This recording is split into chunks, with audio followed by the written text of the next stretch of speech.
She was supposed to be invisible. For 5 years, she'd cleaned the marble floors of a luxury hotel without anyone suspecting that the quiet night janitor held a doctorate in linguistics and could speak 9 languages fluently.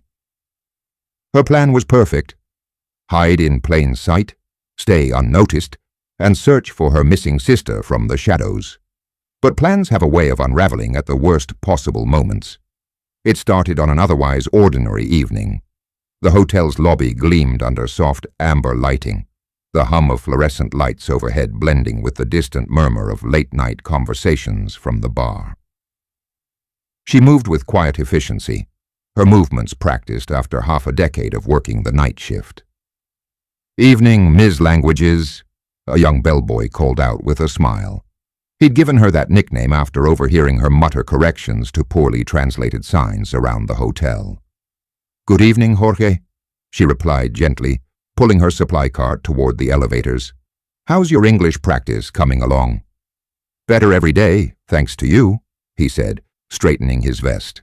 "Maybe someday I'll sound as smart as you do when you talk to those foreign guests." Her smile faltered slightly, but she recovered quickly. "You already sound plenty smart. Don't let anyone tell you otherwise." As she made her rounds, she listened to the soft murmur of voices behind hotel room doors. A German businessman argued on the phone about delayed shipments. Down the hall, a French couple whispered about their itinerary.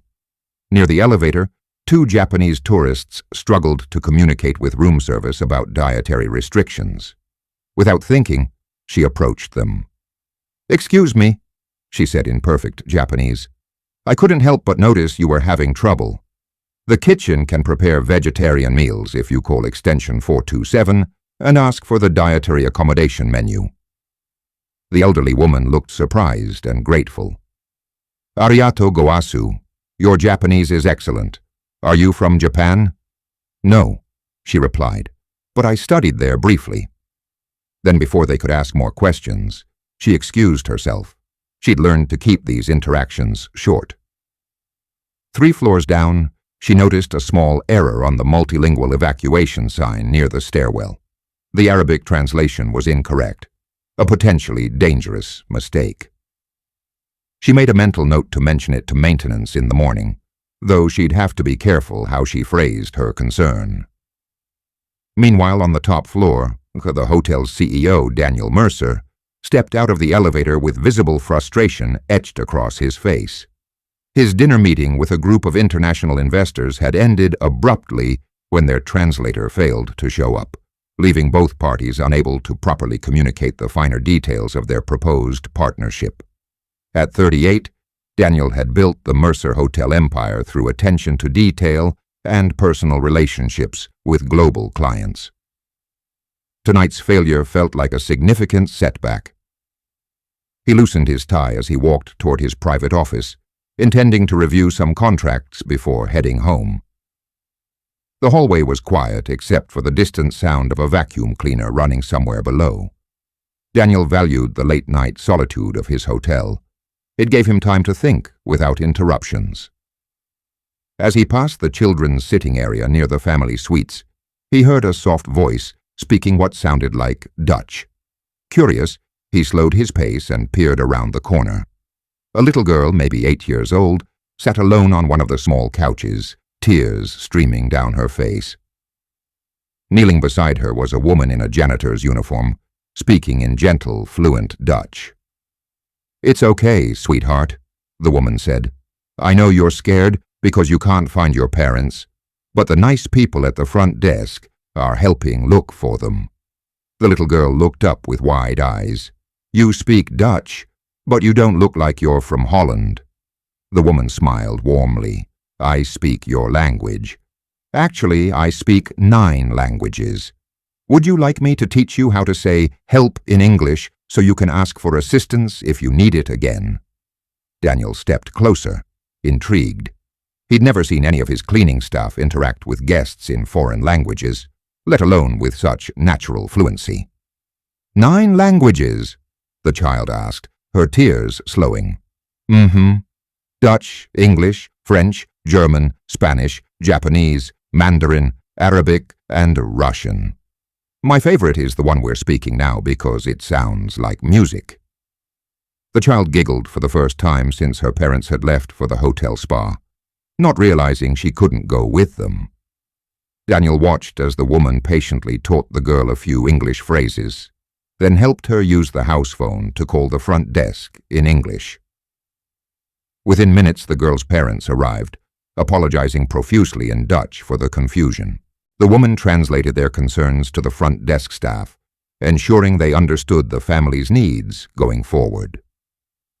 As the family headed back to their room, Daniel emerged from the shadows. "Excuse me," he said, approaching the woman. As she returned to organizing her cleaning supplies, she looked up, startled to see the CEO standing before her. "Mr. Mercer, I'm sorry. I was just helping." "Don't apologize," he said, studying her face. "I'm curious about something. You said you speak 9 languages. Her expression became guarded. "I pick up languages easily. Is there a problem with me helping guests?" "No problem at all," he replied. "I'm just impressed." Daniel switched to French without hesitation. She responded in perfect French. His eyebrows rose. He tried German next. She replied smoothly.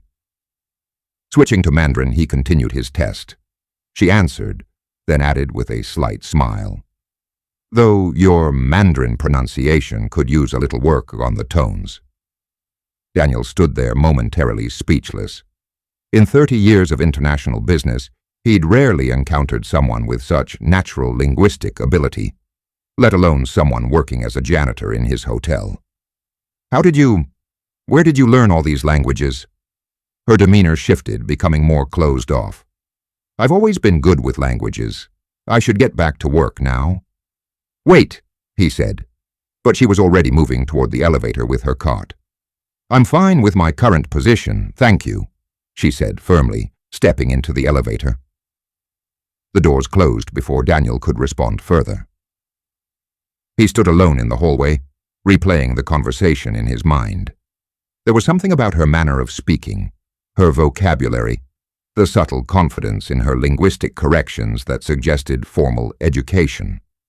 Yet according to his mental image of the staff roster, she was listed simply as night custodial staff. 20 minutes later, Daniel found Jorge restocking brochures in the lobby. "Jorge, can I ask you something about Naomi?" Jorge looked up, slightly nervous about being approached by the CEO.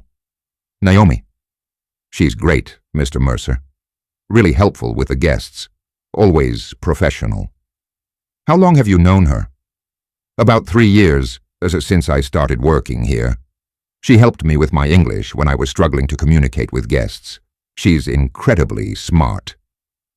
"What do you know about her background?" Jorge shrugged. "Not much. She keeps to herself, mostly. But I've seen her help guests in all kinds of languages. Spanish, French, some Asian languages I don't recognize. The other staff started calling her our unofficial translator." He paused, then added, "Don't let the uniform fool you, Mr. Mercer. She's probably the most brilliant person working in this building." Daniel nodded thoughtfully. "Has she ever mentioned wanting to work in a different capacity? Guest services, perhaps?" "I asked her about that once. She said she prefers working nights, likes the quiet, but honestly I think she's overqualified for cleaning floors." Later that night, after the hotel had settled into its quietest hours, Naomi made her way to the employee break room in the basement. The space was empty except for the hum of vending machines and the distant sound of the building's ventilation system. She moved to locker number 847, far in the corner, and carefully entered the combination. Inside, behind her spare uniform and a few personal items, was a small locked box. Naomi glanced around to ensure she was alone, then opened it with a tiny key she wore on a chain around her neck, hidden beneath her work shirt. The box contained items that didn't match her current life. A worn leather journal filled with notes in multiple languages, several outdated ID badges from international organizations, and a collection of newspaper clippings about a missing woman. The woman in the photos looked remarkably similar to Naomi, but with longer hair and professional attire. The name under the photos read, Dr. Lena Brooks. Naomi touched one of the clippings gently, her finger tracing over a headline from 3 years ago. UN linguist disappears following classified project leak. She opened the journal and made a brief entry in what appeared to be coded text mixing Russian characters with Arabic script. As she prepared to close the box, she noticed something new had been slipped through the vents of her locker. A postcard with a Bangkok skyline lay on top of her uniforms. There was no postmark, no stamp, and no return address. On the back, written in precise Cyrillic script, were the words, "On Soi Shiva, Bangkok." She is still alive. Bangkok. Naomi's hands trembled slightly as she stared at the postcard. 3 years of silence, and now this. She quickly locked everything back in her locker and left the break room, her mind racing with possibilities and fears she'd tried to bury. What happened next would change everything. Daniel began asking more questions about Naomi. He requested her personnel file, only to discover it was suspiciously sparse. No educational background, no references, just a start date from 5 years ago. He dug deeper. He reviewed security footage. He even hired a private investigator, and what he uncovered led him to a shocking truth. Naomi wasn't just hiding, she was protecting someone. And now, someone else knew it too. If this story has captivated you, please hit that like button and subscribe for more incredible tales that will challenge everything you think you know about the people around you. Wherever you're watching from, leave a comment. We'd love to hear from you. Over the next few days, Daniel found reasons to be in areas where Naomi worked during her shift. He told himself it was simple curiosity about an underutilized employee, but truthfully, he was fascinated by the mystery she represented. Then came the Cultural Gala, an event designed to impress international investors. Daniel decided to offer Naomi a temporary role as a cultural liaison and interpreter. She hesitated, but finally she agreed. And that night, everything changed. As she moved effortlessly between groups, translating complex discussions, resolving misunderstandings, and bridging cultures, Daniel realized the full extent of her abilities. She wasn't just multilingual. She was a diplomat, a negotiator, a genius hiding in plain sight. But someone else noticed her too, a mysterious Japanese businessman who seemed to recognize her. "Dr. Lena Brooks," he muttered under his breath. Naomi froze. Someone had found her, and worse, they were looking for her sister. In the weeks that followed, Naomi, Daniel, and Jorge uncovered a web of lies, manipulation, and danger that reached far beyond the hotel walls. They discovered that Lena had been kidnapped and forced to work on a secret program that used language itself as a weapon, a technology capable of influencing thoughts, decisions, and even entire populations. Naomi had disappeared to protect herself. Now she had to re-emerge to save her sister and stop the program before it spread worldwide. Their journey took them across the globe, from hidden facilities in Thailand to high-stakes confrontations at international summits. With every step, Naomi faced the fear of exposure, the pain of betrayal, and the weight of responsibility.